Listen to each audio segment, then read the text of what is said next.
bumili ako nito. And buy one, take one siya. Kapon kasi, nag-test na ako. Positive siya. So, John, Marcela, so gusto ko uling siyang i-test na naka-video na kung positive siya ulit. Here's my pee. Ayoko nang pakita kasi nakakadiri. Manilaw-nilaw siya ngayon. Tingnan natin kung lalabas uli siyang positive. Yan. Take control. Ito yung 1, 2, 3, 4. Punin na natin. Let's see kung positive pa rin ang labas niya.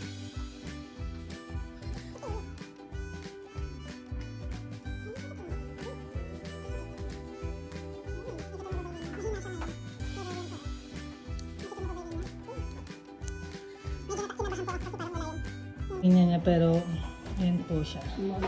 Lumalabas po siya.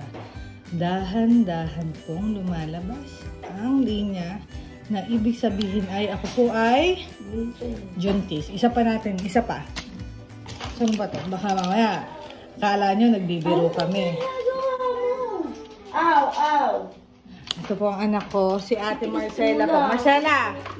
Marcela, ano ba ginagawa mo dyan? Ate Marcela! Next po, itest po uli natin. Morning po tayo ngayon. Okay na to. Ay, shit! Dumikit na. Hindi ko na po magagamit yung isa. Okay, itest po uli. Ay, hatching! Pag mong hawakan to, anak ko. 1, yak. 2, 3, yan. Yan po. Next. Let's see po kung lalabas. Bite me po po.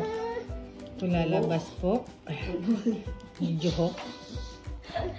Nakita niyo po, may linya po. Ayan po, nakikita na po natin na may linya siya. Ito kayang isa. Po. Positive na positive po ang pagkabuntis ko. Yay! Yay! Sure na po tayo. Buntis po ako. Dahil, my God, totoo na to. Dahil, bakit naman yung dating mga ano natin yung kahapon? Ate ka na kasi. Yan po. Hindi na baby, ate Niyo ka ba na. yan? Totoo siya. Ate ka na. Ito yung pregnancy test namin kahapon. Ito yung una ko ng umaga. Noong una kasi hindi ko nakita yung linya. So, kala ko hindi na ako buntis. Tapos after ilang minuto yata siya lumabas. Ito naman nung gabi, dinouble check ko. Yako, may discoloration siya, hindi ko alam kung bakit eh. Pero yan. So, yan po yung mga tinest natin. Congrats po sa amin ni Mike. Dahil po, jaundice na naman po tayo after 2 years. Congratulations! Bye! Thank you for watching! Hi anak! Are you ready to become an... Ano ba? Nakikita ba? Ate! No, dirty and dirty. Are you ready to be an ate? Yeah! Yay! Ate Marcea! Hindi nga, malungkot siya. Yan na po. Totoong-totoo na siya. Up eh. Okay na yan. 100 pesos na to. Okay na to. Totoo na to. Sure na ako. Okay, sige. Thank you for watching. Bye! I am 4 weeks pregnant. Technically, 2 weeks pa lang talaga siya kasi ginawa namin siya noong Feb 16, 2020. And fun fact, ginawa namin si Marcela Feb 16, 2018. So, same day po namin siya ginawa. Si Marcela and si baby number 2. Kung boy po siya or girl, di pa po natin alam. Boy! Kahit ano naman po, wala naman po. Ngayon wala talaga akong pakialam. And ang nafe-feel ko, wala ako nafe-feel. Medyo nahihilo lang pero hindi siya yung actually parang wala naman ako nafe-feel na buntis ako.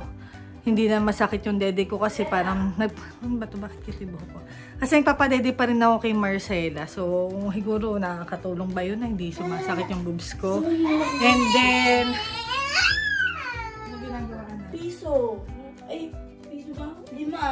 Saan mo ilalagay? Tapos, ano pa ba? Ayun, ang kinakatakot ko lang, today, 130 pounds ako. So, good luck na lang sa akin. Sana, pag kunwari 8 months ako, 130 pounds pa rin ako. Kasi, yun naman yung weight ko nung pinanganak ko si Marcela. So, sana ganun pa rin yung timbang ko. Sana hindi lang ako tumaba. Yun naman yung gusto natin mangyari, diba guys? So, ayun. Praying for a very healthy baby. Yun lang talaga. No, not an ectopic pregnancy. Walang arte. Sana healthy lang talaga si baby. Yun yung gusto natin ngayon. Sayang, di ko na ano yung kahapon. Kahapon talaga ako masaya kasi kahapon talaga namin nakita. Alright. Thank you for watching and hope you enjoy my baby journey. Bye!